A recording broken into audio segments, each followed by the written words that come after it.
switch the isolate the water supply.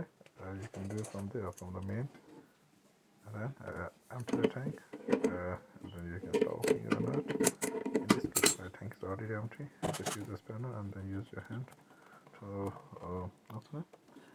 Just put the hole underneath in case the excess water comes underneath. Just use the spanner to open the nut and just take it from there. Just use the bowl underneath and the water like. It doesn't spill anything there. Put the new one back in. You can adjust the height as well. There's a small clip underneath there where you can adjust the height. Yeah, I'm just tightening up there. Once it's fully tight, just use the spanner to make sure.